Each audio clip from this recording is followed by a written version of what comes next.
Welcome to tap IAS academy. இது பிரியமுடன் புவியியல் MCQ சீரிஸோட டே நம்பர் 3. இன்னைக்கான டாபிக் பார்த்தோம் அப்படின்னா மேஜர் ரிவர்ஸ் இன் இந்தியா. இந்த டாபிக்ல தான் இன்னைக்கு நம்ம 20 கொஸ்டின்ஸ் பார்க்க போறோம்.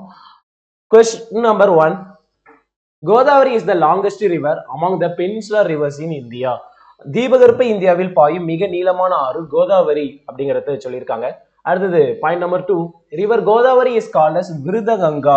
கோதாவரி விருதகங்கா என அழைக்கப்படுகிறது. அது question number point number 3, Godavari covers a drain area of 3.13 square lakh kilometer lakh square kilometers அப்படிங்கிற போல வரும். கோதாவரி 3.13 லட்சம் சதுர கிலோமீட்டர் பரப்பளவு வடிநிலத்தை கொண்டுள்ளதுன்னு சொல்லியிருக்கோம். கொடுத்துருக்கிறதுல மூணுமே என்னன்னு பார்த்தோம் அப்படின்னு பார்த்தோம்னா கரெக்ட் பாயிண்ட்ஸ் அப்படிங்கிறத பார்க்கணும். ஓகேவா?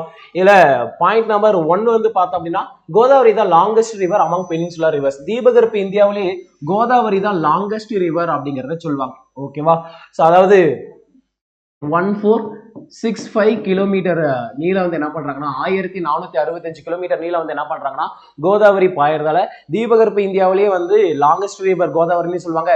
அதுக்கு அடுத்தது இந்தியாவின் இரண்டாவது நீளமான நதி என்னன்னு சொல்லுவாங்க அப்படின்னு பாத்தீங்கன்னா கோதாவரி அப்படிங்கறத வந்து என்ன பண்ணுவாங்கன்னா சொல்லுவாங்கன்னு பாக்குறோம். ஸோ அப்போ ஃபர்ஸ்ட் ஸ்டேட்மெண்ட் வந்து கரெக்ட். அடுத்து river Godavari is called as Vriddhaganga அப்படிங்கிறப்ப சொல்லுவாங்க. அதாவது இந்த கோதாவரியோடைய அந்த கரையோரங்கள்ல வந்து என்னன்னு பார்த்தோம் அப்படின்னா அதிகமான கோவில்கள் இருக்கிறதால இந்த பெயர் வந்து என்ன பண்ணிருக்குன்னா கோதாவரிக்கு இருக்கு விருதகங்கா அப்படிங்கக்கூடிய பெயர். அதுக்கடுத்து கோதாவரி கவர்ஸ் அண்ட் ட்ரெயின்ஸ், அதாவது அதோடைய அந்த டிரைனேஜ் பேசினுடைய அந்த ஏரியா பார்த்தோம் அப்படின்னா 3.13 லேக் ஸ்கொயர் கிலோமீட்டர் அப்படிங்கக்கூடிய ஒரு விஷயமே வந்து என்னன்னா பை டேட்டா சென்ட்ரிக்கா வந்து கரெக்ட் அப்படிங்கிறது பாக்குறோம். அப்ப கொடுக்கக்கூடிய இந்த மூணு விஷயமே வந்து என்னன்னு பார்த்தீங்கன்னா கரெக்ட் அப்படிங்கிறது பார்க்கணும். அது தவிர்த்து கோதாவரியுடைய வேற சில டேட்டாஸ் அப்படிங்கிறப்ப பார்த்தோம்னா இதோடைய நதிக்கரையில வந்து என்ன இருக்கும் அப்படின்னு பாத்தீங்கன்னா கொல்லேரு லேக் வந்து என்ன ஆகும் அப்படின்னு பாத்தீங்கன்னா இருக்கும் அப்படிங்கறத பாக்குறோம். ஸோ அடுத்து வந்து இந்த கோதாவரி வந்து என்ன ஆகும் அப்படின்னு பார்த்தோம்னா ராஜமுந்திரி அப்படிங்கக்கூடிய இடத்துல வந்து என்ன ஆகும்னா இரு கிளைகளா வந்து என்ன பண்ணுவாங்கன்னா பிரிவாங்க. கௌதமி மற்றும் வசிஷ்டா அப்படிங்கிற போல இரு கிளைகளா பிரிவாங்க அப்படிங்கிறதுலாம் வந்து என்ன பண்ணுவோம்னா ஸோ இதோடைய முக்கியமான விஷயங்களா வந்து என்ன பண்ணப்படுதுன்னா பார்க்கப்படுதுன்னு பாக்குறோம். அப்போ இந்த கொஸ்டின் அடிப்படையில பார்த்தோம் அப்படின்னா கொடுத்துருக்கக்கூடிய மூணு ஸ்டேட்மெண்ட்மே வந்து என்னன்னு பார்த்தீங்கன்னா ட்ரூ. ஸ்டேட்மெண்ட் 1, 2, 3 மூணுமே வந்து என்னன்னு பார்த்தீங்கன்னா கரெக்டா தான் இருக்கு அப்படிங்கிறத பாக்குறோம். அடுத்து question number 2, which of the following is not a tributary of Tapti? கீழ்கண்டவற்றுள் எது தபதி ஆற்றின் துணையாறு அல்ல அப்படிங்கறத சொல்லியிருக்காங்க. பஞ்சரா, போரி, நீசு, தவா, இதுல எது அப்படின்னா நமக்கு ரிவர்ஸ் தபதியுடைய துணையாறுகள் தெரிஞ்சாலே வந்து என்னன்னு பார்த்தோம் அப்படின்னா நம்ம ஈஸியா வந்து என்ன பண்ணிடலாம்னு சொல்லிடலாம். இல்ல டவா அப்படிங்கறது வந்து தபதியோடையது கிடையாது அப்படிங்கறது சொல்லுவாங்க. ஏன்னா தவா அப்படிங்கிறது எதோடையது அப்படின்னா நர்மதாவுடைய துணையாறு, நர்மதையோடைய துணையாறு அப்படிங்கிற போல வந்து என்ன பண்ணுவாங்கன்னா சொல்லுவாங்க. இதுல தவாதான் வந்து என்னன்னு பார்த்தீங்கன்னா கிடையாதுன்னு பாக்குறோம். தபதி, ஸோ தபதி அப்படிங்கிறதுடைய நீளம் வந்து என்னன்னு பார்த்தோன்னா 724 கிலோமீட்டர் அப்படிங்கிறது சொல்லுவாங்க. ஸோ அடுத்து வந்து என்னன்னு பார்த்தோன்னா இது சாத்புரா மலைக்கு கீழே வந்து என்ன பண்ணுவாங்கன்னா பாய்வாங்க. அதாவது ரிஃப்ட் பள்ளத்தாக்குல பாயக்கூடிய ஒரு நதி அப்படிங்கிற போல தபதியை வந்து என்ன பண்ணுவாங்கன்னா சொல்லுவாங்க. அதுக்கடுத்து வந்து என்னன்னு பார்த்தோம் அப்படின்னா தபதியை பொறுத்த வரைக்கும் தபதியும் நர்மதியும் ரெண்டுத்தையும் சேர்த்து ஒரு விஷயம் வந்து என்ன பண்ணுவாங்கன்னா சொல்லுவாங்க. ஸோ அதாவது இரட்டை நதிகள், ட்வின் ரிவர்ஸ் அப்படிங்கிற போல வந்து என்ன பண்றது உண்டுன்னா சொல்றது உண்டு அப்படிங்கிறது பாக்குறோம். ஸோ அது மட்டும் இல்லாம தபதியோடைய துணையாறுகள் அப்படின்னு பார்த்தோம்னா அனேர், நீசு, பஞ்சரா, போரி, அதுக்கடுத்து வந்து வாகி, இது எல்லாமே வந்து என்னன்னு பார்த்தீங்கன்னா தபதியோடைய துணையாறுகளா வந்து என்ன ஆகும்னா வரும்னு பார்க்குறோம். அனேர், நீசு, வாகி, இந்த மாதிரியான விஷயங்கள் எல்லாமே அதாவது வெறும் தின்பண்டங்களுடைய பேரா வந்து என்னவாகும் அப்படின்னு பாத்தீங்கன்னா தபதியுடைய துணையாறுகள் பேரா வரும்னு பார்க்குறோம். அனேர், நீசு, கோமை, வாகி, போரி, பஞ்சரா, ஒண்ணு இல்ல அதாவது தபதி ஒருத்தவங்க வந்து என்ன பண்றாங்கன்னா அண்ணே நீ வரும்போது கோதுமை போற ஞாபகம் வச்சுக்கோங்க. கோமை, புரே, அதுக்கடுத்து வந்து வரிக்கி, பஞ்சாமிர்தம், பஞ்சரா, பொரி இதெல்லாம் வாங்கிட்டு வா அப்படிங்கிற போல சொல்றத ஞாபகம் வச்சுக்கோங்க. அப்படி வச்சோம்னா இதெல்லாம் தபதியோடைய துணையாறுகளா வரும். அங்க நர்மதியோடைய துணையாறு தவா அப்படிங்கிறத பாக்குறோம். அதுக்கடுத்து question number 3, river Brahmaputra enters into India through a gorge in Arunachala Pradesh named Dihang. அதாவது பிரம்மபுத்திரா ஆறு அருணாச்சல பிரதேசத்தின் திகாங் என்ற மலை இடுக்கின் வழியாக இந்தியாவிற்குள் நுழைகிறது. இது கரெக்டான ஒரு விஷயம் தான். அதுக்கடுத்து திஸ்தா, Manas, Parak, Subanshree are some of the major tributaries of river Brahmaputra. Tista, Manas, Parak, Subanshree ஆகியவை பிரம்மபுத்திரா ஆறுகளின் சில முக்கியமான துணையார்களா சொல்றாங்க. இதுமே வந்து என்னவா தான் இருக்கு அப்படின்னு பார்த்தோன்னா கரெக்டா தான் இருக்கு. அடுத்தது Brahmaputra river is called as Jamuna in Bangladesh and then joins with river Ganga it is called மேக்னா. பிரம்மபுத்திரா ஆறு வங்காள தேசத்துல ஜமுனா எனவும் கங்கை ஆற்றுடன் இணைந்த பிறகு மேக்னா எனவும் அழைக்கப்பட்டிருக்கு. இதுவுமே வந்து கரெக்டா இருக்கான்னு கேட்டா கரெக்டா இருக்கு அப்படிங்கறத பாக்குறோம். ஒண்ணும் இல்ல, பிரம்மபுத்திரா வந்து என்னன்னு பார்த்தோம்னா மானசரோவர் ஏரியோடைய கிழக்கு சரிவுல 5150 மீட்டர் உயரத்துல இருக்கக்கூடிய மானசரோவர் ஏரியோடைய கிழக்கு சரிவுல வந்து என்ன பண்ணுவாங்க அப்படின்னு பாத்தீங்கன்னா செம்மா யூடங் பனியாறு அப்படிங்கக்கூடிய பனியாறுல வந்து என்ன பண்ணுவாங்க அப்படின்னு பாத்தீங்கன்னா ஆர்ஜின் ஆவாங்க. ஆர்ஜின் ஆகி டிபெட்ல சாங்போ அப்படிங்கக்கூடிய பேர்ல போவாங்க. அருணாச்சல பிரதேசல வந்து என்ன பண்ணுவாங்க அப்படின்னா என்டர் ஆவாங்க. என்டர் ஆனோடனே திஹாங் பள்ளத்தாக்கு வழி என்டர் ஆவாங்க. அதாங்க கொடுத்துருக்காங்க, கரெக்ட் தான். ஸோ அதுக்கு அடுத்து அசாம்ல செம்மல்ல பாயறதால அசாம்ல இது என்னன்னு சொல்லுவாங்கன்னா ரெட் ரிவர் அப்படிங்கக்கூடிய பேர்ல சொல்லுவாங்க. திரும்பி அசாம்லேயே 2 கிளையா வந்து பிரிஞ்சு மறுபடியும் இணைவாங்க. அப்போ உலகின் மிகப்பெரிய ஆற்று தீவு ரிவரின் ஐலாண்டை கிரியேட் பண்ணுவாங்க. அதை வந்து என்னன்னு சொல்லுவாங்கன்னா மஜுலி ஐலாண்ட் அப்படிங்கிறத சொல்லுவாங்கன்னு பாக்குறோம். அதன் பிறகு வந்து என்னன்னு பார்த்தோம் அப்படின்னா ஃப்ளோ ஆகி பங்களாதேஷ்குள்ள போவாங்க. பங்களாதேஷ்குள்ள போனோடனே ஜமுனா, தென் வந்து கங்கா அங்க வந்து பத்மாவா ஃப்ளோ ஆகும். அப்போ இந்த ஜமுனா பிளஸ் பத்மா ரெண்டும் சேர்ந்து என்னன்னு சொல்லுவாங்க அப்படின்னா மேக்னா அப்படிங்கிறது சொல்லுவாங்கன்னு பாக்குறோம். அப்ப கொடுத்திருக்கக்கூடிய ஸ்டேட்மெண்ட்லயும் வந்து என்னன்னு பாத்தீங்கன்னா இது எல்லாத்தையும் தான் வந்து என்ன பண்ணிருக்காங்க, டிஃபைன் பண்ணிருக்காங்க. அடுத்து இதோடைய துணையாறுகள் அப்படின்னா திஸ்தா, மானஸ், பராக், சுபன்ஸ்ரீ அப்படிங்கறத பாக்குறோம். ஓகேவா? மானஸ் மனசு ரொம்ப டிஸ்டர்பா இருந்துச்சுன்னா ராக் சாங் கேட்டா சூப்பரா இருக்கும். அதாவது மனசு ரொம்ப டிஸ்டர்பா இருந்துச்சு அப்படின்னா மனசு டிஸ்டர்பா இருந்துச்சுன்னா டிஸ்டர்பா லோவானு ஞாபகம் வச்சுக்கோங்க. ஏன்னா லோகித் அப்படிங்கக்கூடிய ஒரு துணையாரும் வந்து என்னன்னு பாத்தீங்கன்னா மனசு ரொம்ப டிஸ்டர்பா லோவா இருந்துச்சுன்னா ராக் சாங், ஓகேவா, ராக் சாங் கேட்டா சூப்பரா இருக்கும் அப்படிங்கறத நாம வச்சுக்கோங்க. இது ஈஸியா இது பண்ணிடலாம். அப்ப கொடுத்துருக்கிறதுல வந்து என்னன்னு பாத்தீங்கன்னா 1, 2, 3 எல்லாமே சரி. ஆப்ஷன் டி வந்து என்னவா வரும் அப்படின்னா ஆன்சரா வரும்னு பாக்குறோம். அடுத்து கொஸ்டின் நம்பர் 4ங்க. இந்த கொஸ்டின் நம்பர் 4 என்னன்னா choose the correct statement about river Kaveri. Kaveri ஆரியம் பற்றி வந்து என்ன பண்ணிருக்காங்க அப்படின்னு பாத்தீங்கன்னா சரியான குற்றத்தை தேர்ந்தெடுக்க சொல்லிருக்காங்க. It was called as south Ganges of India and Vriddhaganga. இந்தியாவின் தென்கங்கை மற்றும் விருதகங்கா என்றும் அழைக்கப்படுகிறதுன்னு சொல்றாங்க. அடுத்தது it was approximately flows a length of 800 kilometre. இது சுமார் 800 கிலோமீட்டர் நீளத்திற்கு பாய்கிறதுன்னு சொல்லுவாங்க.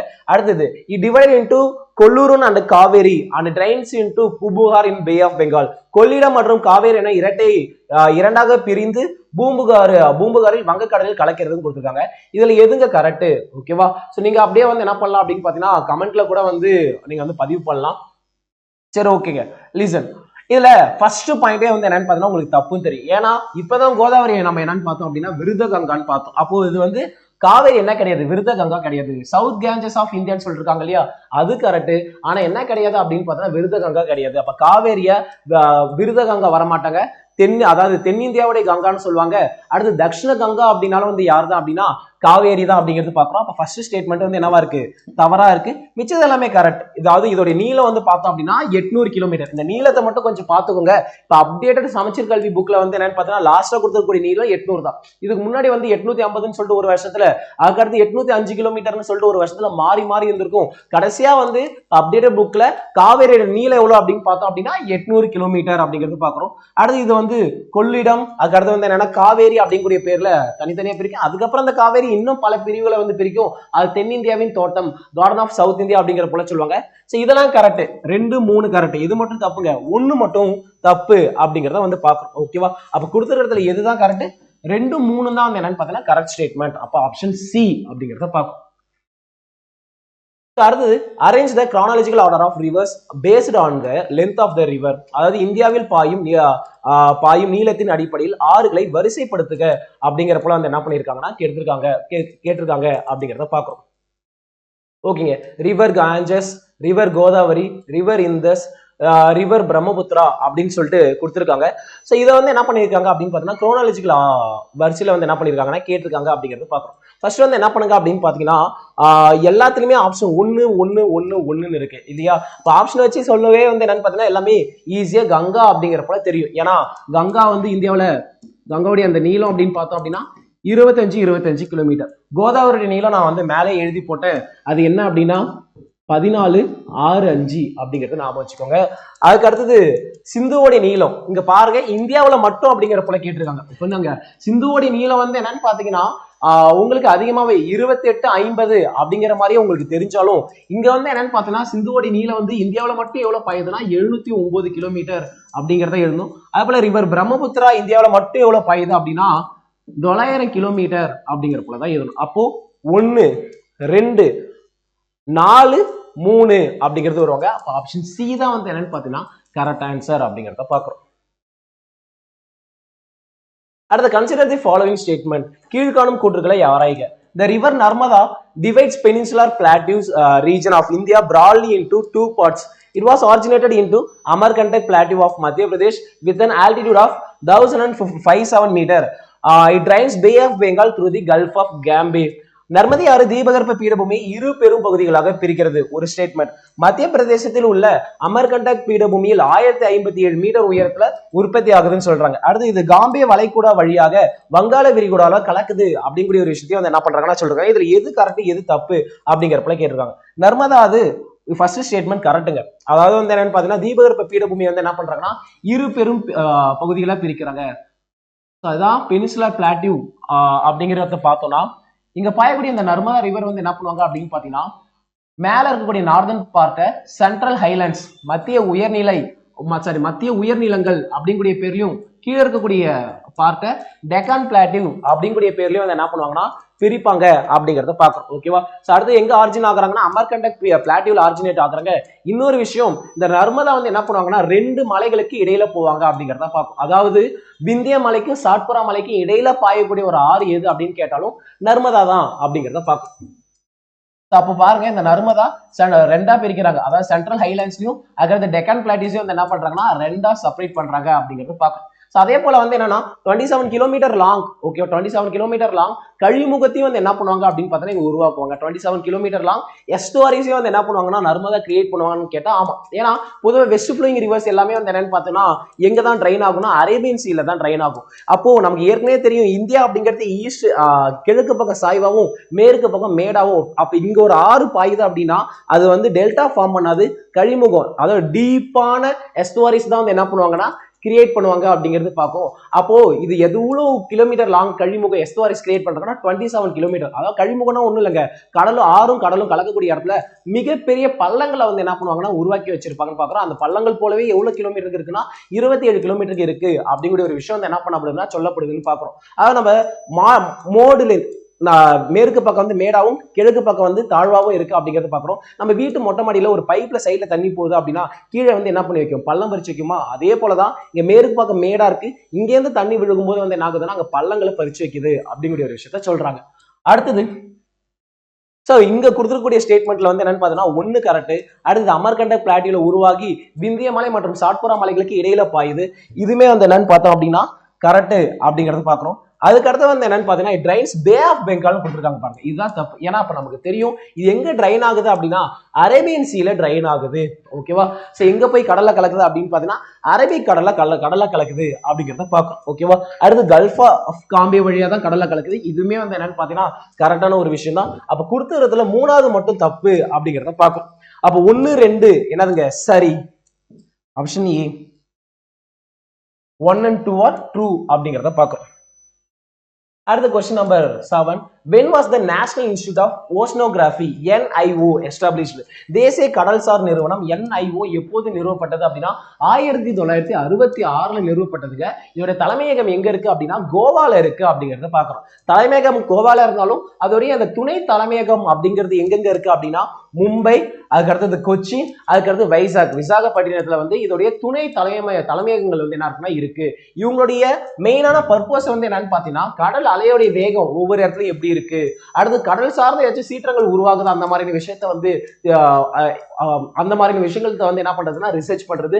பிளஸ் வந்து என்னன்னு பார்த்தீங்கன்னா அந்த கடல்சார் உயிரினங்கள், அந்த கடல்சார் அந்த பயோடைவர்சிட்டி இது எல்லாத்தையுமே வந்து என்ன பண்றது அப்படின்னா பாதுகாக்கக்கூடிய ஒரு விஷயம் தான் வந்து என்னன்னு பார்த்தீங்கன்னா இவங்களுடைய தலையாய கடமையா முக்கியமான விஷயங்களா இருக்கு அப்படிங்கிறது பாக்குறோம். இந்த national institute of oceanography NIO எப்ப எஸ்டாப்ளிஷ் பண்றாங்கன்னா 1966 எஸ்டாப்ளிஷ் பண்றாங்க. அதோடைய ஹெட் குவார்டர்ஸ் எங்க இருக்குன்னா கோவால இருக்கு. அதோடைய சப் ஹெட் குவார்டர்ஸ் அதாவது துணை நிலையங்கள் அப்படிங்கிற போல பார்க்கக்கூடியது எங்கெங்க இருக்குன்னா மும்பை, கொச்சி, விசாகப்பட்டினத்துல இருக்கு அப்படிங்கிறத பார்க்கணும். அடுத்த கொஸ்டின், ஹிராகுட், மேட்டூர், தேரி, அதுக்கடுத்து வந்து சர்தார் சரோவர் டேம் அப்படிங்கக்கூடியதை வந்து என்ன பண்றாங்கன்னா சொல்லியிருக்காங்கன்னு பாக்குறோம். ஸோ இதுல சர்தார் சரோவர் டேம் அப்படிங்கிறது வந்து உங்க எல்லாருக்குமே தெரிஞ்ச ஒரு விஷயம் தான். எங்க இருக்கு அப்படின்னு பார்த்தோம்னா நர்மதா ரிவருக்கு அருகாமையில, அதாவது அந்த நர்மதா ரிவருக்கு குறுக்க இருக்கக்கூடியதான் வந்து என்ன சர்தார் சரோவர் டேம். அங்க ஒரு ஸ்டாச்சு வந்து பண்ணியிருக்கோம், ஸ்டாச்சு ஆஃப் யூனிட்டி. ஸோ அது யாரோட, அதாவது அந்த ஸ்டாச்சு ஆஃப் யூனிட்டி உங்களுக்கு தெரியும் சர்தார் வல்லபாய் பட்டேல் அப்படிங்கிற போல சொல்றாங்க. ஏன் அவருடைய ஸ்டாச்சு ஆஃப் யூனிட்டின்னு சொல்றாங்க அப்படிங்கிறத கமெண்ட்ல பேஸ்ட் பண்ணுங்க. சரி, ஓகேங்க. அப்ப சர்தார் சரோவர் டேம் அப்படிங்கிறது எது குறுக்க இருக்குன்னா நர்மதா குறுக்க இருக்கு அப்படிங்கிறது பாக்குறோம். அதுக்கு அடுத்தது தேரி டேம். ஓகேவா? சோ தேரி டேம் அப்படிங்கிறது எது குறுக்க இருக்கு அப்படின்னு பாத்தீங்கன்னா பாகீரதிக்கு குறுக்க இருக்கிறதா வந்து என்னன்னு பாத்தீங்கன்னா தேரி டேம் அப்படிங்கிறது பாக்குறோம். சோ அதுக்கடுத்து மேட்டூர் டேம் அப்படிங்கிறது காவேரிக்கு குறுக்க இருக்கு. சோ அதுக்கடுத்து ஹிராகுட் டேம் அப்படிங்கிறது மகாநதிக்கு குறுக்க ஒடிசால இருக்கக்கூடியதான் வந்து என்னன்னு பாத்தீங்கன்னா ஹிராகுட் டேம். சோ இந்தியாவிலே ரொம்ப லாங்கஸ்ட் டேம் அப்படின்னா இந்த ஹிராகுட் டேம் அப்படிங்கிறதா பாக்குறோம். கிட்டத்தட்ட 25.4 கிலோமீட்டர்ஸ் வந்து என்னவா இருக்கும் அப்படின்னு பார்த்தா லாங்கஸ்டா இருக்கும். இதுல மெயின் டேம் பார்த்தோம் அப்படின்னு பார்த்தா 25.8 கிலோமீட்டர்ஸ் வந்து என்னவா இருக்கும் அப்படின்னு பார்த்தா லாங்கா இருக்கும். மெயின் டேமோட லென்த் 4.8 கிலோமீட்டர்ஸ். அது துணையா வரும் இல்லையா, அந்த டேம்ஸோட எண்ணிக்கை வந்து 21 கிலோமீட்டர்ஸ் அப்படிங்கிற போல லாங்ல இருப்பாங்க அப்படிங்கக்கூடிய ஒரு விஷயத்தை வந்து என்ன பண்றோம்னா பாக்குறோம். ஓகேவா? அடுத்து question number 9. Depth of water is measured in the unit fathom and is equal to, கடல் நீரின் ஆழத்தை குறிக்கும் பத்தோம் அலகு எந்த அளவிற்கு சமமானது அப்படிங்கறது பார்க்கணும். ஓகேவா? அதாவது கடலுடைய ஆழத்தை வந்து என்ன பண்ணுவாங்கன்னா, இந்த இங்க கடல்ல குதிக்கக்கூடியவங்க, அடுத்து வந்து இந்த நங்கூர் எல்லாம் கடல்ல போடுவாங்க இல்லையா, அந்த ஈவன் அந்த நங்கூரத்தை கூட எதன் அடிப்படையில தான் அளக்குவாங்கன்னா ஃபத்தோம் பேசிஸ்ல தான் வந்து என்ன பண்ணுவாங்கன்னா அளப்பாங்க அப்படிங்கறத சொல்லுவாங்க. அப்போ இந்த ஒரு ஃபத்தோம் எதுக்கு ஈக்குவல் அப்படின்னா 6 அடிக்கு ஈக்குவல் அப்படிங்கிற போல பாக்குறோம். அப்போ ஒரு 6 அடி மனிதர் இருக்காரு, அப்ப அவருடைய அளவு, அதாவது இந்த கடல் ஆழத்தை அளக்கக்கூடிய அளவுல அவர் வந்து என்னவா இருக்குன்னா 1 ஃபத்தோம் அளவு இருப்பாரு அப்படிங்கிறதுமே அந்த என்ன பண்ணலாம்னா சொல்லலாம்னு பாக்குறோம். இது பொதுவா கடல்ல வந்து என்னன்னு பாத்தீங்கன்னா அந்த கடல் ஆழத்தை மெஷர் பண்றதுக்காக சோ ஷிப்ல இருக்கிறவங்க, இது வந்து பெருசா வந்து என்னன்னு பார்த்தோம்னா இந்த நீர்மூழ்கி கப்பல் சப்மரைன்ஸ்ல எல்லாம் வந்து என்ன பண்ணப்படுது அப்படின்னு பார்த்தோம்னா இதோடைய பங்கு வந்து மிக பெரியதா இருக்கு அப்படிங்கக்கூடிய ஒரு விஷயத்த சொல்றாங்க. அப்ப depth of water is measured in unit fathom, கடல் நீரின் ஆழத்தை குறிக்கக்கூடிய அந்த அலகு வந்து என்னன்னு பார்த்தீங்கன்னா ஃபத்தோம். அதோடைய அளவு வந்து பார்த்தோம் அப்படின்னா 6 அடி அப்படிங்கிறத பாக்குறோம். அடுத்து arrange the rivers flowing eastward based on length of river. அதாவது கிழக்கு நோக்கி பாயும் ஆறுகளின் நிலங்களின் அதாவது நீளங்களின் அடிப்படை ஏறு வரிசைப்படுத்துக. அதாவது சின்னதுல இருந்து பெருசா வந்து என்ன பண்ணிருக்காங்க அப்படின்னு பாத்தீங்கன்னா வரிசைப்படுத்த சொல்லியிருக்காங்க. அதுக்கு ஃபர்ஸ்ட் நம்ம என்ன பண்ணணும் அப்படின்னு பார்த்தோம்னா கொடுத்துருக்கக்கூடிய இதோடைய லென்த் வந்து என்னவா இருக்கணும் அப்படின்னு பார்த்தோம்னா நமக்கு தெரியணும். ஓகேவா? ஸோ இங்க தீபகற்ப ஆறுகள் அது வந்து என்னன்னு பார்த்தோம்னா கிழக்கு நோக்கி பாயக்கூடிய ஆறுகள் தான் வந்து என்ன பண்ணிருக்காங்கன்னா கொடுத்துருக்காங்கன்னு பாக்குறோம். கோதாவரி நமக்கு தெரியும் இல்லையா? ஸோ கோதாவரியோட நீளம் வந்து என்னன்னு பார்த்தீங்கன்னா 14.65 கிலோமீட்டர் அப்படிங்கிறது தெரியும். கிருஷ்ணாவுடைய நீளம் அப்படிங்கிறது 1400 கிலோமீட்டர் அப்படிங்கிறது தெரியும். அடுத்து மகாநதியோடைய நீளம் அப்படிங்கிறது வந்து என்னன்னு பார்த்தோம்னா 851 கிலோமீட்டர்ங்கிறது தெரியும். அடுத்து காவேரியோட நீளம் 800 கிலோமீட்டர் அப்படிங்கிற போல வந்து என்னன்னு பார்த்தோம்னா நமக்கு தெரிஞ்ச ஒரு விஷயம் தான். இப்போ இதை சின்னதுல இருந்து பெருசாக சொல்லியிருக்காங்க. அப்ப இதை சின்னதுல இருந்து பெருசாக்கணும் அப்படின்னு பார்த்தீங்கன்னா ஃபர்ஸ்ட் வந்து யாருங்க, காவேரி அப்படிங்கறத வந்து என்னன்னு பார்த்தோம்னா ஃபர்ஸ்ட் வரும். அப்ப இங்கே வந்துருச்சு காவேரி அப்படிங்கிறது. ஓகேவா? காவேரி, மகாநதி, அதுக்கடுத்து கிருஷ்ணா, அதுக்கடுத்து கோதாவரி அப்படிங்கிறது பார்க்கணும். அப்ப கொடுத்துக்கிறதுல ஆப்ஷன் பி தான் வந்து என்னவாகும் அப்படின்னு பார்த்தீங்கன்னா கரெக்டா வரும் அப்படிங்கிறத பார்க்கணும். அடுத்து சலைனிட்டி, உவர்பெயம் அப்படிங்கக்கூடிய ஒரு விஷயம். கடல்ல வந்து என்னன்னு பாத்தீங்கன்னா அந்த உவர்பெயம் அப்படிங்கிறது, ஏன் கடல் நீர் உப்பா இருக்கிறதுக்கான காரணம் அதோட உப்புத்தன்மை, உவர்பெயம் வந்து அதிகமா இருக்கு அப்படிங்கிறது பார்க்கணும். அந்த சலைனிட்டி அப்படிங்கிறது எப்படி மெஷர் பண்றாங்க அப்படிங்கிறது கேட்பாங்க. ஓகேவா? அதாவது கடலுடைய அந்த சலைனிட்டி அப்படிங்கறது 3.5% சொல்லுவாங்க. ஓகேவா? 3.5% வந்து என்னவா இருக்குன்னா பொதுவாக கடல் வந்து சலைனிட்டியா இருக்கும்னு சொல்லுவாங்க. இதுல எந்த பெருங்கடல் ரொம்ப அதிகமான சலைனிட்டியில இருக்கும் அப்படிங்கிற போல பார்த்தோம் அப்படின்னா அட்லாண்டிக் ஓஷன் தான் ரொம்ப அதிகமான சலைனிட்டியா இருக்கும். அது வந்து 37 பிபிடி அப்படிங்கிற போல சொல்லுவாங்க. அதாவது 3.7% வந்து என்னவா இருக்கும் அப்படின்னு பாத்தீங்கன்னா சலைனிட்டியா இருக்கும். அதுக்கு அடுத்ததா பார்த்தோம் அப்படின்னா பசிபிக் பெருங்கடல் ரொம்ப அதிகமான சலைனிட்டியா இருக்கும். அதுக்கு அடுத்தது பசிபிக் பெருங்கடலை பொறுத்த வரைக்கும் வந்து என்னன்னு பாத்தீங்கன்னா 3.5% வரைக்கும் சலைனிட்டியா இருக்கும்னு பாக்குறோம். ஓகேவா? சோ அதே மாதிரி நீங்க நிறைய வந்து ரீல்ஸ் இதெல்லாம் பார்த்திருப்பீங்க. ஒரு கடல் நீர் இன்னொரு கடல் நீரும் வந்து என்ன ஆகாது அப்படின்னு பாத்தீங்கன்னா மிக்ஸ் ஆகாது. அது காரணம் இதோடைய சலைனிட்டி வேற மாதிரியான வேற அளவுல இருக்கும், இதோடைய சலைனிட்டி வேற அளவுல இருக்கும் அப்படிங்கிறதுக்காக ரெண்டுமே வந்து என்னவாகாது அப்படின்னா ஒரு கடலோட நீரும் இன்னொரு கடலோட நீரும் வந்து என்னவாகாது மிஸ் ஆகாது அப்படிங்கறத சொல்லுவாங்க. அப்ப ஃபர்ஸ்ட் அதிகமான சலைனிட்டி இருக்கக்கூடியது வந்து யாரு அப்படின்னா அட்லாண்டிக் ஓஷன் அப்படிங்கறத பாக்குறோம். சோ அதுக்கு அடுத்து வந்து என்னன்னு பாத்தீங்கன்னா ரெண்டாவது பசிபிக் ஓஷன், மூணாவது இந்தியன் ஓஷன். இதோடைய சலைனிட்டி அளவு 3.4% அளவுக்கு இருக்குன்னு சொல்றாங்க. அதுக்கு அடுத்து வந்து என்னன்னு பாத்தீங்கன்னா மூணாவது இந்தியனா, அதுக்கு அடுத்து சதர்ன் ஓஷன் அப்படிங்கிறது சொல்லுவாங்க 3.3. அடுத்து லாஸ்டா ஆர்டிக் ஓஷனுடைய சலைனிட்டி வந்து 3.2% அளவுக்கு இருக்கு அப்படிங்கிற ஒரு விஷயம் வந்து என்ன பண்ணப்படுதுன்னா சொல்லப்படுது. ஓகே, அந்த சலைனிட்டி அப்படிங்கிறது வந்து என்னன்னு பார்த்தோம்னா சோ அதாவது அதோடைய அளவு வந்து என்ன பண்றாங்கன்னா கேட்கறாங்க. ஓகேவா? 1000 கிராம் கடல் நீருக்கு டைரக்டாவே சொல்லிடுறேன் ஆன்சரை. 1000 கிராம் கடல் நீருக்கு அதுல கரைந்து உள்ள உப்போடைய எடை விகிதத்தை தான் வந்து என்னன்னு சொல்லுவாங்க அப்படின்னு பாத்தீங்கன்னா சலைனிட்டி அப்படிங்கிற போல சொல்லுவாங்க. the ratio between the weights of dissolved salts per 1000 grams of sea water அப்படிங்கிறது ஆப்ஷன் டி தான். ஞாபகம் வச்சுக்கோங்க. 1000 கிராம் கடல் நீருக்கு அதுல கரைந்து உள்ள உப்பின் எடைக்கு நிகரா உள்ள அந்த விகிதத்தை தான் வந்து என்னன்னு சொல்லுவாங்க அப்படின்னு பாத்தீங்கன்னா சலைனிட்டி அப்படிங்கிற போல சொல்லுவாங்கன்னு பாக்குறோம். அதை அந்த 1000 கிராம் வாட்டருக்கு எவ்வளவு பெர்சன்டேஜ் உப்பு இருக்கு அப்படிங்கறத எடுத்து அதை பிபிடி பார்ட்டிகல்ஸ் பெர் 1000 அப்படிங்கிற போல வந்து கணக்கிடுவாங்க அப்படிங்கறத பாக்குறோம். அப்போ பொதுவா கடல் நீருடைய சலைனிட்டி அப்படிங்கிறது 35 ppt அப்படிங்கிற பார்ட்டிகல்ஸ் பெர் 1000 அப்படிங்கறத வந்து என்ன பண்ணுவாங்கன்னா சொல்லுவாங்க. அதாவது 35 ஒவ்வொரு 1000க்கும் 35 கிராம்ஸ் இருக்கு அப்படிங்கறது அதுக்கு அர்த்தம். ஓகேவா? பெர்சன்டேஜ்ல சொல்லலாம் அப்படின்னா 3.5% அப்படிங்கறத சொல்லலாம். அடுத்த கொஸ்டின் நம்பர் 12ங்க. which of the following is the north tributaries of Ganga? கங்கையின் வடக்கு துணையாறுகள் எது அப்படிங்கிற போல கேட்கறாங்க. அப்ப நமக்கு வந்து வடக்கு துணையாறுகள் எது, தெற்கு துணையாறுகள் எது அப்படிங்கறத வந்து என்னவா இருக்குன்னா கிளியரா தெரிஞ்சுக்கணும். நமக்கு அப்படியே குயிக்கா பார்க்கலாம். கங்கையை பொறுத்த வரைக்கும் இதோட ஆர்ஜின் பிளேஸ் எங்க சொல்லுவாங்கன்னா உத்தரப்பிரதேஷ், உத்தரகாசியில வந்து என்னன்னு பாத்தீங்கன்னா கங்கோத்ரி அப்படிங்கக்கூடிய இடத்துல வந்து என்னவாகும் அப்படின்னா உற்பத்தி ஆகும்னு சொல்லுவாங்க. சோ எந்த பேர்ல உற்பத்தி ஆகும்னா பாகீரதி அப்படிங்கிற பேர்ல உற்பத்தி ஆகும். சோ அதுக்கு அடுத்து வந்து என்னன்னு பாத்தீங்கன்னா அழகநந்தா அப்படின்னு சொல்லிட்டு ஒரு நதியோட வந்து எங்க ஜாயின் ஆவாங்க அப்படின்னா தேவ பிரயாகை அப்படின்னு சொல்லிட்டு ஒரு இடத்துல வந்து ஜாயின் ஆவாங்க. அதன் பிறகுதான் இது என்னன்னு அழைக்கப்படும்னா கங்கைன்னு அழைக்கப்படும். வெஸ்ட் பெங்கால்ல வந்து என்னவாகும் அப்படின்னா இது 2 கிளைகளா வந்து பிரியும். ஒண்ணு வந்து என்னன்னு பாத்தீங்கன்னா ஹூக்லின்னு சொல்லுவாங்க, இன்னொன்னு வந்து என்னன்னு பார்த்தோம் அப்படின்னா அதே நேம் கங்கா. பட் ஆனா இவங்க பங்களாதேஷ்குள்ள போனவனே வந்து இதுக்கு பேர் மாத்தி விட்டுருவாங்க, பத்மான்னு பேர் மாத்தி விட்டுருவாங்க. இந்த பத்மாவில இருந்து பிரம்மபுத்திரா வந்து என்னவாங்கன்னா ஜாயின் ஆவாங்க அப்படிங்கிறது பாக்குறோம். சோ அவங்க எந்த பேர்ல ஜாயின் ஆவாங்கன்னா ஜமுனா அப்படிங்கிற பேர்ல ஜாயின் ஆவாங்க. 2 பேரும் ஜாயின் ஆன பிறகு என்ன பேர் வைப்பாங்க? மேக்னா அப்படிங்கிற பேரை வைப்பாங்க. இதெல்லாம் தெரியும் நமக்கு. ஒண்ணும் இல்ல, டேரக்டா வடக்கு துணையாறுகள் அப்படிங்கிறப்ப பாத்துக்கலாம். ராம் கங்கா. அதுக்கு அடுத்து வந்து என்னன்னு பாத்தீங்கன்னா ராம் கங்கா, கோமதி, கோம்தி, கோமதி. அதுக்கடுத்து காக்ரா, அதுக்கடுத்து கான்டக், அதுக்கடுத்து லாஸ்டா கோசி. இதான் வந்து என்னன்னு பாத்தீங்கன்னா வடக்கு துணையாறுகள் அப்படிங்கிற போல சொல்லுவாங்க. தெற்கு துணையாறுகள் அப்படின்னு பார்த்தோன்னா கங்கையோட இதுல லாங்கஸ்ட் சதன் ட்ரிபியூட்டரி வந்து என்னன்னு பார்த்தோன்னா யமுனா. ஸோ கங்கையும் யமுனாவும் சேரக்கூடிய இடம் வந்து என்னன்னு பார்த்தோன்னா திரிவேணி சங்கமம் அப்படிங்கிற போல வந்து சொல்லுவாங்க. அதுக்கடுத்து வந்து எதனால இது லாங்கஸ்ட் நீளம் அப்படின்னா 1370 கிலோமீட்டர் வரைக்கும் இதை கிளைம் பண்றாங்க. சில இடத்துல இதை 1376 கிலோமீட்டர் அப்படிங்கிற போலையும் வந்து சொல்றது உண்டு.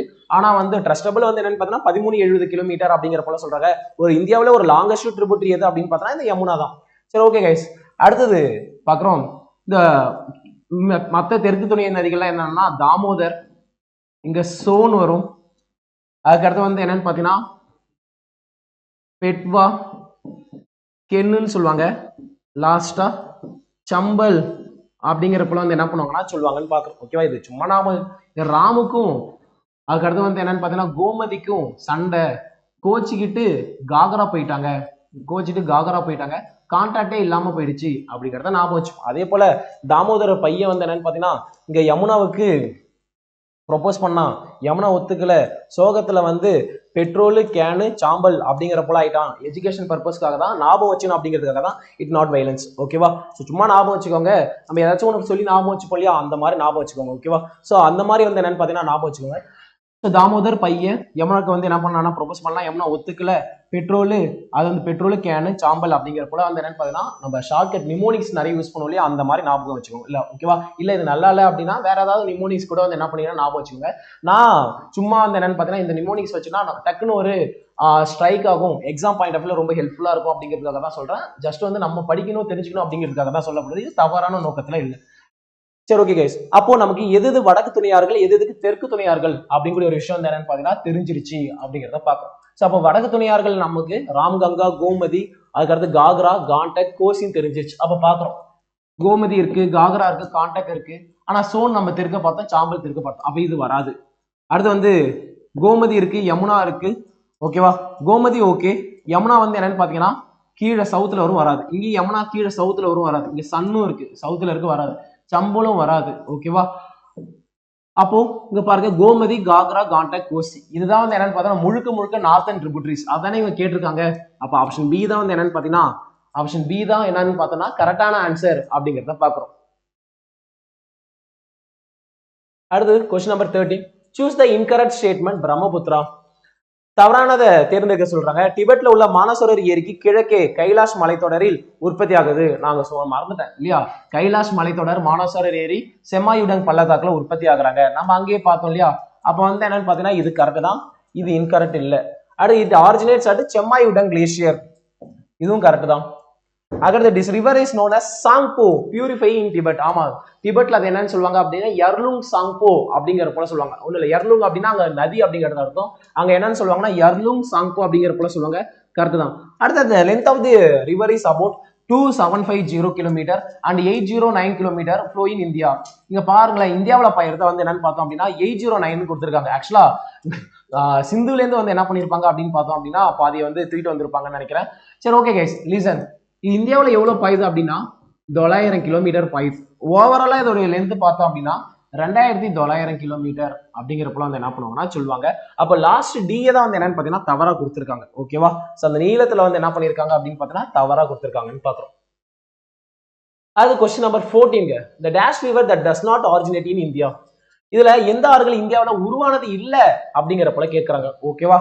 பியாசா, சட்லஜா, செனாபா, ராவியா அப்படிங்கிறது கேட்கறாங்க. பியாஸை பொறுத்த வரைக்கும் இல்ல இன்னொரு கொஸ்டின் சொல்லலாம், இது இந்தியாவில் உருவாகி முழுசா எங்கவே பாஞ்சிருவாங்க அப்படின்னா இந்தியாவிலே பாஞ்சிருவாங்க, ஓகேவா. ஏன்னா ஃபெரோஸ்பூர் அப்படிங்கக்கூடிய இடத்துல சட்லஜ் நதியோட போய் வந்து என்ன ஆயிடும் அப்படின்னு பார்த்தீங்கன்னா ஜாயிண்ட் ஆயிடும், ஓகேவா.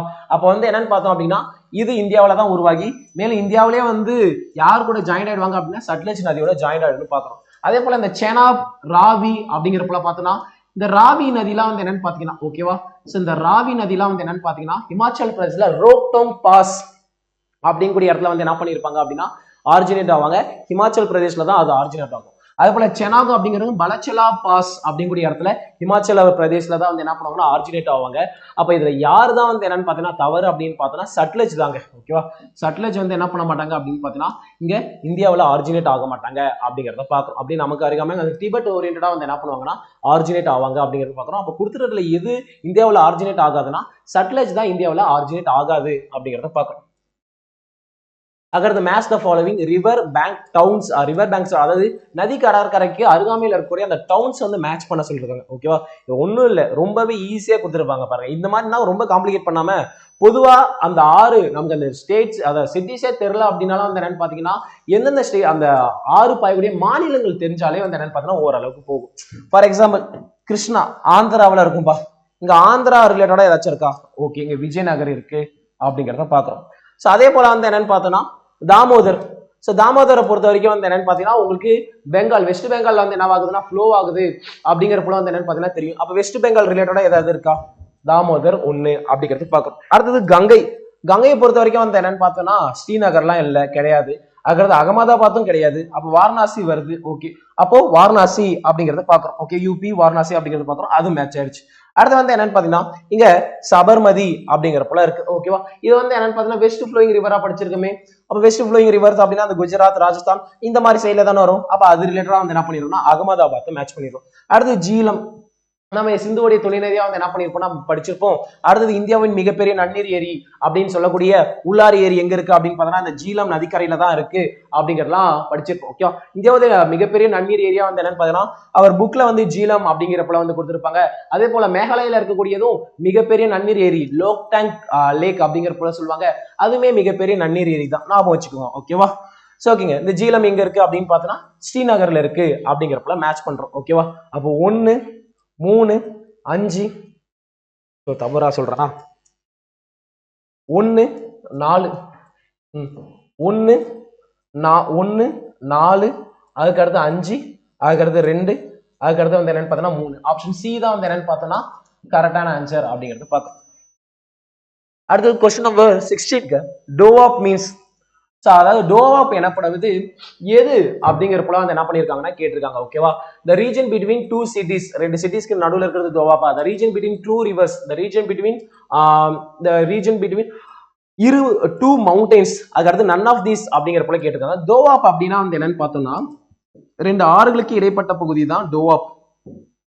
ஈவன் இது வந்து எங்க படிச்சிருக்கோம்னா பிசிக்கல் ஃபீச்சர்ஸ் ஆஃப் இந்தியாவில் பஞ்சாப் ஹரியானா பிளெயின்ஸ் அப்படின்னு சொல்லிட்டு பார்ப்போம். அங்க யமுனா அதாவது அங்க என்னன்னு கொடுத்துருப்பாங்க, யமுனா கங்கா டோவாப், யமுனா சட்லஜ் டோவாப் எங்க இருக்குன்னா பஞ்சாப் ஹரியானா பிளெயின்ஸ்ல இருக்கு அப்படிங்கிற ஒரு விஷயத்த வந்து என்ன பண்ணிருப்பாங்கன்னா அதுல சொல்லியிருப்பாங்க அப்படிங்கறது பாக்குறோம். ஈவன் இதை நீங்க டெல்லி சுல்தான்ஸ்ல கூட வந்து என்ன பண்ணுவீங்க அப்படின்னா படிப்பீங்க. அதாவது டெல்லி சுல்தான்ஸ்ல முகமது பின் துக்ளக் வந்து என்ன பண்ணுவார்னா கங்கா யமுனா தோவா பகுதிகளில் இருக்கக்கூடிய விவசாயிகளுக்கு அதிக வரி விதிச்சாரு அப்படிங்கிறப்பல படிப்பீங்க. அவங்க எல்லாம் என்ன பண்ணுவாங்க, அவங்க எல்லாம் வரி எதுவுமே வந்து செலுத்த முடியாம ஐயோ இவ்வளவு வரி கொடுத்துருக்கு நம்ம விவசாயமே பண்ண வேணாம் அப்படின்னு சொல்லிட்டு மலைகள்ல போய் வந்து என்ன பண்ணுவாங்க, விவசாயம் பண்ணாம ஒழிஞ்சிருவாங்க. அதுக்கப்புறம் வந்து பார்த்த வரி வசூல் பண்ணலாம்னு சொல்லிட்டு போன மன்னனுக்கு வந்து மிகப்பெரிய ஏமாற்றமா இருக்கும். அந்த மன்னன் உடனே என்ன பண்ணுவான், ஐயோ நம்ம தவறு பண்ணிட்டோமே அப்படின்னு சொல்லிட்டு அதன் பிறகு வந்து அந்த விவசாயிக்கு லோன் கொடுக்கக்கூடிய ஒரு சிஸ்டத்தை கொண்டு வந்துடும். அது தக்கவி சிஸ்டம் அப்படிங்கிறப்பெல்லாம் வந்து என்ன பண்ணப்படும்னா சொல்லப்படும் பார்க்கும். அதன் பிறகு அவனுடைய காலத்து விவசாயத்துக்கு தனித்துறையை வந்து என்ன பண்ணுவான் அப்படின்னு பாத்தீங்கன்னா உருவாக்குவான். அந்த தனித்துறை பேர் தெரிஞ்சா கமெண்ட் பண்ணுங்க. அடுத்து பிக் அவுட் த இன்கரெக்ட் பேர் அப்படிங்கிறது பாக்குறோம். தவறான இணையை வந்து என்ன பண்ண சொல்றாங்க அப்படின்னு பார்த்தோம்னா தேர்ந்தெடுக்க சொல்றாங்க. சாரோ ஆஃப் பீகார், பீகாரின் துயரம் அப்படிங்கிறது சொல்லக்கூடிய நதி வந்து என்னன்னு பார்த்தீங்கன்னா கோசி. இது கரெக்டா இன்கரெக்டா அப்படின்னா கரெக்ட் தான். அடுத்தது ஒடிசாவின் துயரம் மகாநதி, இது வந்து என்னன்னு பார்த்தீங்கன்னா கரெக்ட் தான். அடுத்தது சாரோ ஆஃப் அசாம் அப்படின்னு சொல்லக்கூடியது. ஓகேவா? சோ பிரம்மபுத்திரா அப்படிங்கிறது பாக்குறோம். அடுத்தது சாரோ ஆஃப் வெஸ்ட் பெங்கால் அப்படிங்கிறது ரிவர் லூனி அப்படிங்கிற போல சொல்லியிருக்காங்க. இதை வந்து என்னன்னு சொல்லியிருக்காங்கன்னா ரிவர் லூனின்னு சொல்லிருக்காங்க. உங்களுக்கு தெரியும் வெஸ்ட் பெங்கால் லூனி பாயில் அப்படிங்கிற போல பார்க்கணும். ஓகேவா? ஸோ லூனி வந்து ஒரு வெஸ்ட் ஃப்ளோயிங் ரிவர்ஸ் அப்படிங்கிற போல வந்து படிச்சிருப்போம் இல்லையா? அப்ப மேற்கு வங்காளத்துடைய துயரம் வந்து லூனி கிடையாது அப்படிங்கிற போல பார்க்கணும். வங்காளத்தின் துயரம் அப்படின்னாலே வந்து என்னன்னு பார்த்தீங்கன்னா தாமோதர். ஓகேவா? வங்காளத்துடைய துயரம் என்னதுங்க, தாமோதர் அப்படிங்கிற போல பார்ப்போம். இந்த பொதுவா இந்த சாரோ துயரம் அப்படின்னா எதன் அடிப்படையில சொல்லுவாங்க அப்படின்னா அந்த நதியால அந்த இடத்துக்கு எல்லாம் அந்த குறிப்பிட்ட பகுதிக்கு வந்து என்னன்னு பார்த்தீங்கன்னா மிகப்பெரிய அளவுல வந்து என்னவாகும் அப்படின்னு பார்த்தீங்கன்னா வெள்ளங்கள், பொருளாதார இழப்பு, அந்த மாதிரி பிரச்சனைகள் வந்து என்னவாகும் அப்படின்னு பார்த்தீங்கன்னா ரொம்பவே அதிகமாச்சு அப்படின்னா தான் அந்த நதியை என்னன்னு சொல்லுவாங்க அப்படின்னா இது ஒரு மிகப்பெரிய துயர நதி அப்படிங்கக்கூடிய பெயரிடப்படும் அப்படிங்கிறத பார்ப்போம். அப்போ ஒரு நதி எப்ப துயர நதின்னு சொல்லப்படுது அப்படின்னா அந்த நதியால மிக அதிகமான வெள்ள அபாயம் ஏற்படும், மிகப்பெரிய பொருளாதார செலவுகள் வந்து என்னவாகும் அப்படின்னு பார்த்தோம்னா மக்களுக்கு அதிகமா துன்பங்கள் ஏற்படும் போது அது வந்து துயர நதி சாரோ ரிவர் அப்படிங்கிற போல சொல்லப்படும். அப்போ ஒரு நதி நல்லா வாழ வச்சுதுன்னா, ஒரு நதி வந்து மிகப்பெரிய அளவுல வந்து ஹெல்ப்ஃபுல்லா மக்களுக்கு இருந்துச்சுன்னா அப்ப அதை என்னன்னு சொல்லுவாங்க அப்படின்னு பார்த்தோம்னா லைஃப் லைன், உயிர் நாடி அப்படிங்கிற போல சொல்லுவாங்க. ஓகேவா? அப்ப சிக்கிமின் உயிர் நாடி திஸ்தா அப்படிங்கிற போல சொல்லப்படும். கோவாவின் உயிர் நாடி மண்டோவி அப்படிங்கிற போல சொல்லுவாங்க. ஓகேவா? அதே போல ஆந்திராவோட உயிர் நாடி கிருஷ்ணா, கோதாவரி போன்ற நதிகள்லாம் வந்து என்ன பண்ணப்படும்னா உயிர் நாடி அப்படிங்கிற போல சொல்லப்படும். அதே போல ரெட் ரிவர் பார்த்தோம், பிரம்மபுத்திராவை ரெட் ரிவர் ஆஃப் இந்தியான்னு சொல்லுவாங்க. இதே தமிழ்நாடுனா தாமிரபரணிய ரெட் ரிவர் ஆஃப் தமிழ்நாடு அப்படிங்கிற போல சொல்லுவாங்க. அதே போல லூனியை என்னன்னு சொல்லுவாங்க அப்படின்னு பார்த்தோம்னா லாவணவரி அப்படிங்கிற போல சொல்லுவாங்க. சில இடத்துல லாவணவதி அப்படிங்கிற போலையும் வந்து என்ன பண்ணிருக்கோம்னா இடம்பெற்றிருக்கும். அதே போல செனாப் ரிவர் என்னன்னு சொல்லுவாங்க அப்படின்னா மூன் ரிவர். அது ஒரு சில இடத்துல கிரசன் ஷேப்ல இருக்கிறதால மூன் ரிவர், நிலவு நதி அப்படிங்கிற பேர்லயும் வந்து என்ன பண்ணப்படும்னா அழைக்கப்படும் அப்படிங்கிறத பார்க்கணும். ஓகேவா? ஸோ அதே போல வந்து உங்களுக்கு நதியை பத்தி சிறப்பான தகவல் தெரிஞ்சா சொல்லுங்க. ஓகேவா? நானே கொஸ்டின் கேட்கறேன், அதை நீங்க கமெண்ட் பண்ணுங்க. ஓகேவா? என்ன அப்படின்னு பாத்தீங்கன்னா இந்தியாவுடைய ரொம்ப ரொம்ப ஷார்டஸ்ட், அதாவது குறுகிய நீளமுடைய நதி ராஜஸ்தான்ல இருக்கு, அதோடைய பேர் எழுதுங்க. அதே போல இந்தியாவின் தூய்மையான நதி அப்படிங்கிற போல ஒரு நதி இருக்கு, அந்த நதியோட பேரையும் கமெண்ட்ல பண்ணுங்க. அதே போல இந்தியாவில கடல்ல கலக்காத நதி அப்படின்னு சொல்லிட்டு ஒரு நதி இருக்கு, அதையும் கமெண்ட்ல வந்து என்ன பண்ணுங்க பதிவிடுங்க. ஓகேவா? அடுத்து question number 18, match list 1 list 2 அப்படிங்கிறப்பல கொடுத்துருக்காங்க. பட்டியல் 1 பட்டியல் 2 வந்து பொறுத்த சொல்லியிருக்காங்க அப்படிங்கிறது பார்க்கலாம். ஒடிசால இருக்கக்கூடிய ஏரி அப்படின்னா Chilika lake, largest lagoon lake in India, largest brackish water lake in India. இந்தியாவின் மிகப்பெரிய லகூன் லேக் அப்படிங்கிறப்பல எதை சொல்லுவாங்கன்னா இந்த சிலிகா ஏரியை சொல்லுவாங்க. இந்தியாவின் மிகப்பெரிய காயல் ஏரி அப்படிங்கிறப்பல சொல்லுவாங்க. அதுக்கடுத்து வந்து என்னன்னு பார்த்தோம்னா வேற என்னென்ன ரிவர் அப்படிங்கிற என்னென்ன லேக் அப்படிங்கிறப்பல பார்க்குறோம். அடுத்தது இங்க என்ன இருக்கு அப்படின்னு பார்த்தோம்னா ஜம்மு அண்ட் காஷ்மீர்ல இருக்கக்கூடிய ஏரி இருக்கு. அதுக்கடுத்து வந்து கேரளால இருக்கக்கூடிய ஏரி இருக்கு அப்படிங்கறத பாக்குறோம். இதுல நமக்கு அப்படியே தெரிஞ்சது வந்து என்னன்னு பார்த்தோம்னா கேரளால இருக்கக்கூடிய ஏரி என்ன அப்படின்னு பாத்தீங்கன்னா வேம்பநாடு ஏரி அப்படிங்கறத பாக்குறோம். கேரளால இருக்கக்கூடியது வந்து என்னங்க வேம்பநாடு ஏரி அப்படிங்கறது பாக்குறோம். இந்த வேம்பநாடு ஏரியை பொறுத்த வரைக்கும் வந்து என்னன்னு பாத்தீங்கன்னா இந்தியாவுடைய லாங்கஸ்ட் லேக்குன்னு சொல்லுவாங்க. இந்தியாவின் நீளமான ஏரி அப்படின்னா வந்து எது அப்படின்னு பாத்தீங்கன்னா இந்த வேம்பநாடு ஏரி அப்படிங்கிறப்பல சொல்லுவாங்க. அடுத்து வந்து என்னன்னு பாத்தீங்கன்னா இந்த எங்க லோக்டாக் ஏரி அப்படிங்கக்கூடிய ஏரி வந்து எங்க இருக்கு அப்படின்னு பார்த்தோம்னா மணிப்பூர்ல இருக்குங்க. ஓகேவா?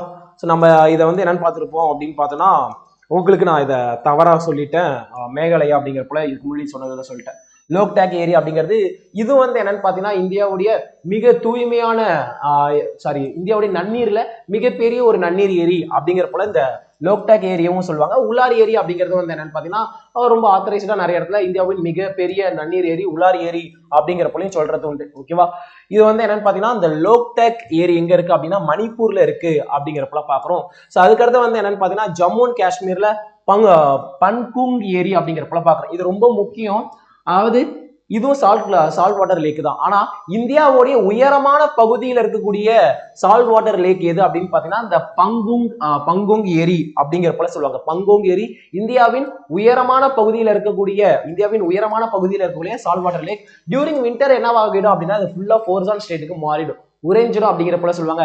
ஈவன் தோ இதோடைய பாதி பங்கு எங்க இருக்குன்னா சைனாவிலையும், பாதி பங்கு எங்க இருக்கு அப்படின்னா இந்தியாவிலையும் இருக்கு. இது வந்து என்னன்னு பாத்தீங்கன்னா ஜம்மு அண்ட் காஷ்மீர் சொல்லப்படுது. ஆனா எக்ஸாக்ட் பிளேஸ் வந்து என்னன்னு பாத்தீங்கன்னா லடாக் வரும். ஓகேவா? லடாக் வரும் அப்படிங்கிறத பார்க்கலாம். அடுத்த கொஸ்டின் நம்பர் 19. அடுத்த question number 19, match the following. West பெங்கால்ல கங்கையோட பேர் என்னன்னு சொல்றாங்க? நம்ம ஏற்கனவே தெரியும் ஹூக்லி இல்லையா? அதே போல வந்து தெரிஞ்சது அப்படியே டக்குன்னு இது பண்ணலாம்.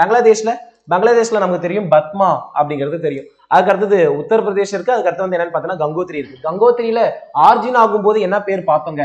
பாகீரதின்னு பார்த்தோம். ஸோ அதன் பிறகு தேவப்பிரயாக் அப்படிங்கிற பிளேஸ்ல வந்து ஜாயிண்ட் ஆன பிறகு அலகநந்தாவோட ஜாயிண்ட் ஆன பிறகு தான் என்னன்னு பார்த்தீங்கன்னா இது என்னன்னு அழைக்கப்படும் கங்கா அப்படிங்கிற போல அழைக்கப்படும் அப்படிங்கிறது தெரியும். அப்போ நமக்கு வந்து இதுல 3 2 அதுக்கு அடுத்தது 4 1 3 2 4 1 ஆப்ஷன் ஏ இதுதான் கரெக்ட் ஆன்சர். அடுத்தது last question number 20, which of the following is incorrect about the characteristics of South Indian rivers? நமக்கு பொதுவாகவே தெரியும் சவுத் இந்தியன் ரிவர்ஸ் அப்படிங்கிறது வந்து என்னன்னு பார்த்தோம் அப்படின்னா அது பெனின்சுலா ரிவர்ஸ் தான் என்னன்னு சொல்லுவாங்க அப்படின்னா சவுத் இந்தியன் ரிவர்ஸ் சொல்லுவாங்க. ஸோ நார்த் இந்தியன் ரிவர்ஸ் பொதுவாக வந்து ஹிமாலயன் ரிவர்ஸ் அது எல்லாமே வந்து பெர்னிலின் நேச்சர், வற்றாத நதியா இருக்கும், வருஷம் ஃபுல்லா தண்ணி இருக்கும். இது எல்லாமே வந்து என்னன்னு பார்த்தீங்கன்னா நமக்கு தெரிஞ்சதான். அதுக்கடுத்தது சி நேவிகேஷன் இருப்பாங்க. நேவிகேஷனுக்கு போக்குவரத்துக்கு ரொம்ப ஏதுவா இருக்கும் அப்படிங்கிறது எல்லாமே பார்க்குறோம். டீப் கார்ஜஸ் வந்து என்ன பண்ணுவாங்கன்னா கிரியேட் பண்ணுவாங்க. இது எல்லாமே நமக்கு தெரியும். தீபகற்ப ஆறுகளை பத்தி தான் வந்து என்ன பண்ணிருக்காங்க அப்படின்னா இங்க சொல்லியிருக்காங்க அப்படிங்கிறத பாக்குறோம். Originate from Western Ghats. ஆமா, இது வந்து பொதுவா வந்து என்னன்னு பார்த்தோம் அப்படின்னா இந்த பொதுவா அதிகமா வந்து என்னன்னு பார்த்தோம்னா மேற்கு தொடர்ச்சி மலைகள்ல தான் வந்து என்னவாகும்னா உருவாகி பாயும் அப்படிங்கறத சொல்லியிருக்காங்க. கரெக்டான ஒரு விஷயம். மேற்கு தொடர்ச்சி மலைகள் தான் உற்பத்தி ஆகும். அடுத்து suitable for hydro power generation. கண்டிப்பா, ஏன்னா மேடு பள்ளம் அப்படிங்கிற மாதிரி ஏறி வர்றதால வந்து என்னன்னு பாத்தீங்கன்னா இதோட ஃபோர்ஸ் அதிகமா இருக்கும்.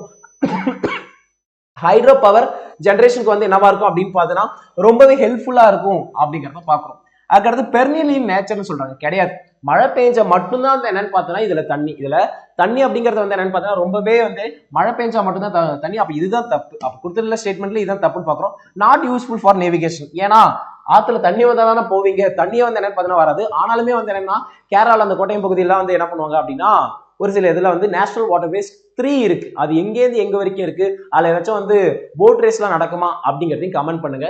கொடுத்துருக்கக்கூடிய ஸ்டேட்மெண்ட்ல எது ரொம்ப ரொம்ப தப்பு அப்படின்னு பார்த்தா இது வந்து பெர்னிலின் நேச்சர், வற்றாத நதிகள்னு சொல்லியிருக்காங்க இல்லையா, இதுதான் தப்பு அப்படிங்கிறத பார்க்கணும். Hope the session was useful அப்படிங்கிற போல நினைக்கிறேன். ஸோ இந்த வீடியோ உங்களுக்கு யூஸ்ஃபுல்லாக இருந்தால் உங்க ஃப்ரெண்ட்ஸுக்கும் ஷேர் பண்ணுங்க. ஸோ மறக்காம நம்ம டாப் ஐஎஸ் அகாடமி சேனலையும் சப்ஸ்கிரைப் பண்ணிருங்க. தேங்க்யூ.